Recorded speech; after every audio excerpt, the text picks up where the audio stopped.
I close $3,000 deals without any objections, and I want you to copy me. Now, if I go into a chart from my previous video, you see all of the closes here, correct? I'm not saying every single one of them was closed without any objections. Sometimes we get objections that we just genuinely cannot avoid, it's outside of our control. But for the most part, me and the clients I actually work with, we get always piffs, or we get very little amount of objections. Now, why is that? I'm going to walk you through it in this video today, and I honestly want you to implement this for yourself and make a crap ton of money and make your closer's life, or even your own life, a lot easier. So first things first, how do you close without objections? And the simple answer is to avoid them. Now, Matas, what the hell are you talking about? How the hell is me avoiding objections going to give me, $3,000 deals closed without any objections? Well, of course, that is a pretty obvious answer, that you avoid them. But how do you avoid them? Well, you avoid them by asking a series of questions to diagnose the reason the prospect is on that call.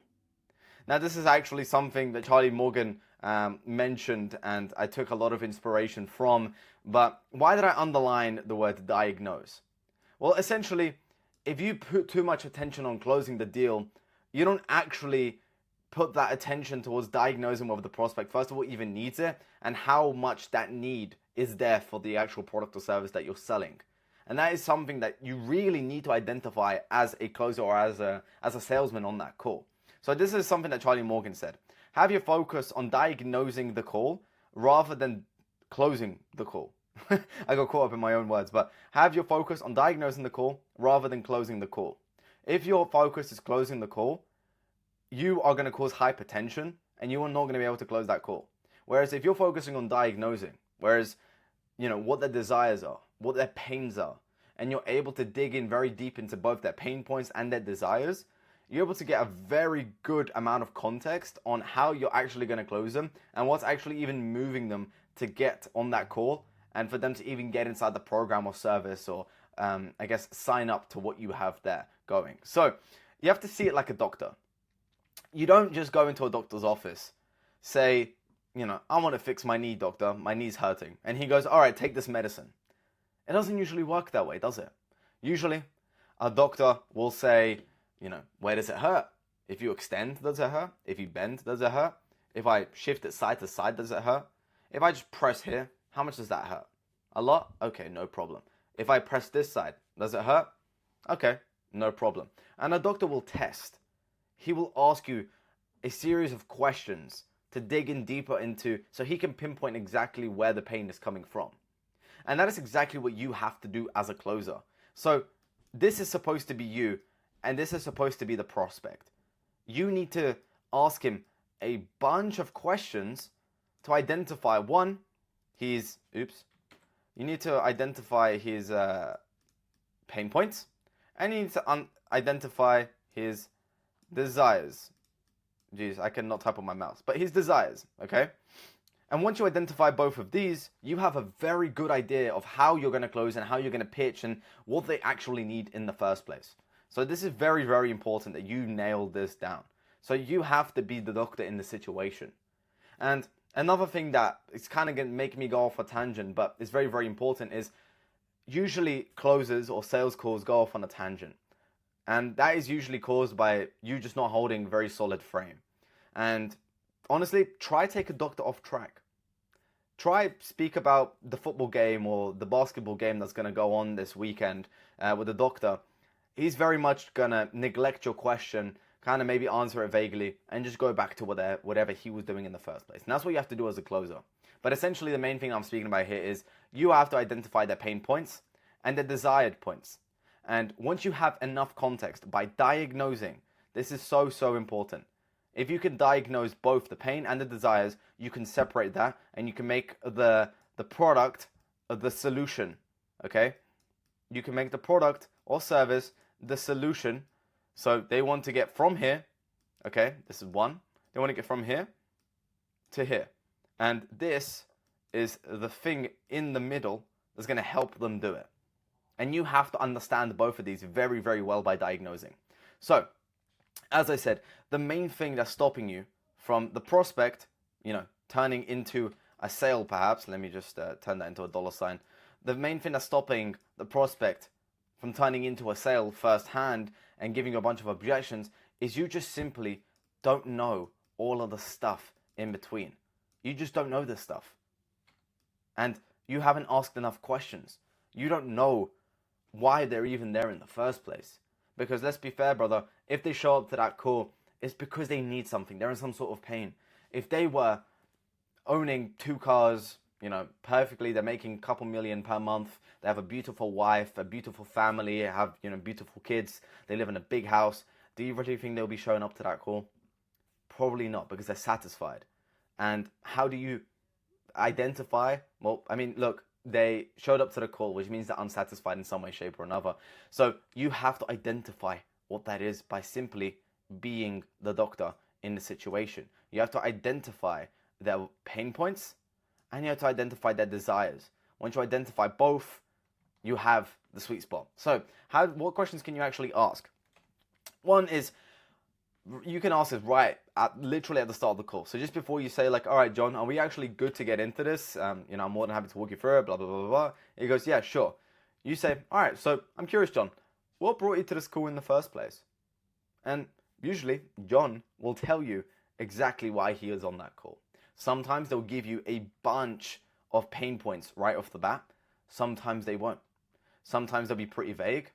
And there's ways of getting more answers out of them, whether that's by staying silent or just saying, would you mind, touching on this a little bit more or going into a little bit more depth. But they will usually tell you why they are on that call in the first place. And it's very, very important that you understand why they are. Because if you don't know why they're on that call, then how are you going to pitch them? How are you going to solve a problem that you don't even know exists? You need to understand why they're on that call. And they will usually tell you. Another way that you can ask or identify their pain and their desires is, what made you come to me to fix this problem? Or what made you come to X person? Whoever you're closing for. Let's say you're closing for a guy named Michael. What made you come to Michael to fix this problem? I don't think I spelt Michael correctly, but what made you come to Michael to fix this problem? And they will tell you. They'll tell you. And the main thing is if it's you that's closing, you're able to ask that. And you're kind of forcing the prospect to literally lick your bum in some shape or form. Literally tell you why they want to work with you. And that is quite literally solidification in the fact that they know you're valuable. And they're telling you that they know that you're valuable and that you are valuable. And you're able to use that, not necessarily against them, but to change their mind if they have any objections down the line. Now, another thing. One, last but not least, is what's actually stopping you from doing this yourself? Now, this is actually a very, very, very powerful tactic. It's actually one of the most popular ones in sales. I see a lot of people using this, but I didn't really understand the main grounds of this or the main purpose of this until very, very recently. Is what's stopping you from, doing this yourself? If people say nothing, then clearly there's not a big need. You can't really solve a problem because there's no problem there really, because they can do it themselves. They can do it. Clearly, they don't need your help. But if you say, what's stopping you from doing this yourself? And they go, I just want guidance. I don't have enough knowledge. I want to do it quicker. I'm too scared to do it on my own. I want to take the shortcut. I want to learn more. Stuff like that. They are quite literally admitting defeat right there and then. They're admitting that they cannot do it themselves. And if this is not the most powerful move you can make on the chessboard on a sales call, why can I not draw a line? I don't know what is. If you cannot make the prospect admit that they cannot do this themselves, meaning they need you to solve that problem for them, you will not get objections down the line, at all. And if you do, you can handle them like a piece of cake. You don't even have to try. If someone says, all right, so you tell them, what's stopping you from doing this yourself? And they say, knowledge. I don't know how to do it. And I want to do it with speed. I want to do it quicker. Okay, let me actually type the full word so you understand what I'm speaking about here. Cool, knowledge. Jeez, I cannot type, guys. Excuse me. I didn't spell knowledge right, but you understand. Knowledge and speed. All right. They don't have the knowledge to do it, and you want to do it quickly because they're a busy person and want results quickly. Okay, cool. And then when you get down to the pricing, they can't say, oh man, I just don't know if it's going to be valuable, or I don't know, maybe I can just do this myself. They can't say that. If they say I need to think about it, you're like, all right, John, but didn't you tell me earlier in the call that, the only thing that's really stopping you from getting to your desired point is mainly just knowledge and speed? Yeah, that's correct. All right, cool. So what exactly do you need to think about? All right, well, man, I just don't know whether this product's actually going to be for me. And, maybe it is a little too expensive for me. And you're like, all right, completely understand you, John. I can imagine that, so set amount of money can be a huge chunk for some business owners.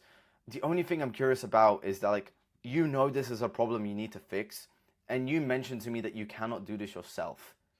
And if knowledge and speed is the only thing that's stopping you, and we are here to fix that, are you not willing to put that amount of money on the line to genuinely fix that problem forever so you never have to worry about it ever again? And now you're able to use those words that they said to you, and the fact that they admitted defeat, the fact that they told you why you can fix the problem for them, the fact that they told you why they even showed up on that call in the first place, against them. You're able to use all of these against them so they admit defeat, and then you use what they told you and what's stopping them from doing it themselves, so then they buy.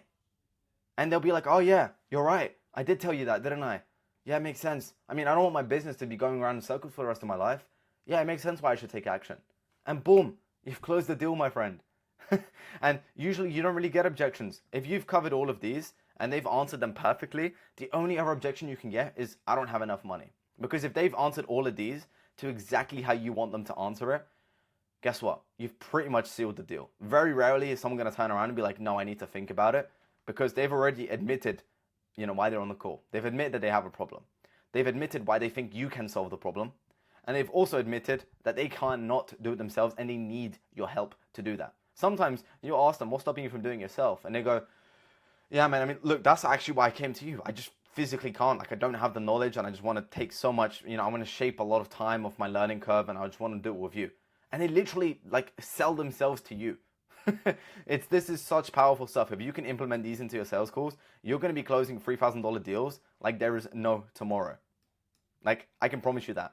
And look, the best way to avoid an objection is to avoid it in the first place. So that concludes today's video. I hope this was very, very valuable. If you did find it valuable, just leave a like. I'm going to leave a link in the description if you want to work with me one-on-one. If you need closers or setters, feel free to DM me on Instagram. Just DM me your work. I'm more than happy to help you out. But other than that, I thank you for watching to the end. As I said, subscribe, leave a like, comment if you wish. If you have any questions, I'll reply to every single comment. But yeah, I'll see you in the next video.